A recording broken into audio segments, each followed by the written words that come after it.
नमस्कार, मैं कल्पना मिश्रा आप लोगों को एक संक्रांति की कथा सुनाने जा रही हूँ। एक बूढ़ी माई थी, अकेली रहती थी। तो अपने उनका नियम था, बढ़िया नहाई धोई अपना भजन पूजन करती हो, जो भी बनाती ठाकुर जी को भोग लगाती। लेकिन किसी से संपर्क नहीं था उनका, कॉलोनी में किसी से भी नहीं मिलती जुलती थी। बेचारी सीधी सादी भाव भक्ति में बनी रहती, कोई सखी सहेली नहीं, कोई कुछ नहीं उनका। वो अपने घर में रहती थी। अब ऐसे ही उनके कॉलोनी में एक बार क्या हुआ, कोई महात्मा आए, सब लोग इकट्ठे हुए, बोले उनको भी बुला लो, उनका भी कुछ ज्ञान चक्षु खुल जाएंगे, उनके भी बुला लो। तो कहीं ठीक है, एक जन गया, बोला कि वो दया देवी को बुला ला।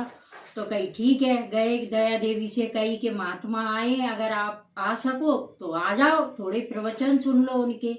दया देवी बेचारी भोली वाली थी, बोली ठीक है हम चल रहे हैं। जाके वो बैठ गई वहां पे, तो प्रवचन सुनती रही। उनके कुछ समझ में नहीं आया, इतनी भोली थी कि पंडित जी क्या कह रहे हैं, कौन क्या कह रहा है, चुपचाप सुनती रही।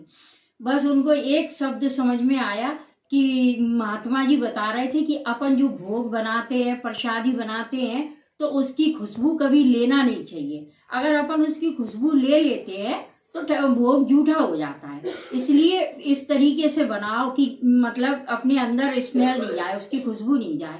तो ने कहा ठीक है। अब उनने वो बात बस दिमाग में रख ली कि महात्मा जी कह गए कि ये ना खुशबू अगर अंदर चली गई तो खाना जूठा हो जाता है, खुशबू नहीं जाना चाहिए। अब दया देवी घर आई, दया देवी घर आई। तो अब उनने कही क्या करें, माता जी ने दिमाग में सोचा, विचारी करी। उनने कही क्यों नहीं ठाकुर जी को खाना बनते हुए भगोनी में ही डाल दें तो कैसी रहे। तो वो अपनी दाल दलिया खिचड़ी जो भी बनाए उसमें ठाकुर जी को डाल दें और बंद कर दें कि ना खुशबू निकलेगी ना हम सूंघेंगे, भगवान जी पहले सूंघ लेंगे। ऐसे क्रम चलता रहा उनका। और बस वो अपने भगवान तो भाव के भूखे होते हैं, जैसे भक्त करे अपनी वैसे ही मान लेते हैं। भगवान भी कहते ये भी एक पूजा है, चलो कोई बात नहीं, भाव भक्ति की। अब एक दिन संक्रांति के दिन रुक्मणी जी और कृष्ण जी दोनों बैठे खाना खा रहे। दोपहर हो गई थी, तो आराम से यहाँ से बोल रहे, खाना खा रहे। एकदम से भगवान जी गायब हो गए। रुक्मणी जी बोली भगवान भगवान कहाँ हो, भगवान जी दिखे ही नहीं रहे। भगवान जी कहाँ गए, आधा खाना खाते से।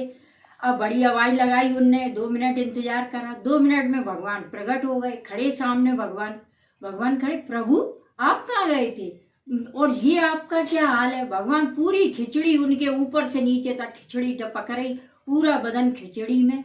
कहीं ये क्या है प्रभु। रुक्मणी जी हंसने लगी कि ये भगवान ऐसी कौन सी खिचड़ी है जो आप पूरे नहाए हुए, ऐसे कहाँ गिर गए आप।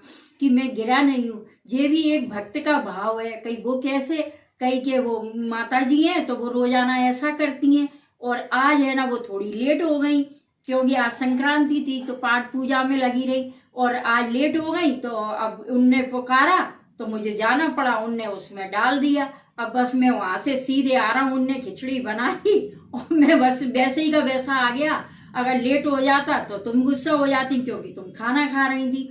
इसलिए भगवान किसी भी तरह भजे, भक्त किसी भी तरह भजे, भगवान हर उसमें खुश रहते हैं। सिर्फ नियम और भाव अच्छा होना चाहिए। बोलो श्री कृष्ण भगवान की जय, बोलो संक्रांति मैया की जय। आप सभी को मकर संक्रांति की बहुत बहुत शुभकामनाएं।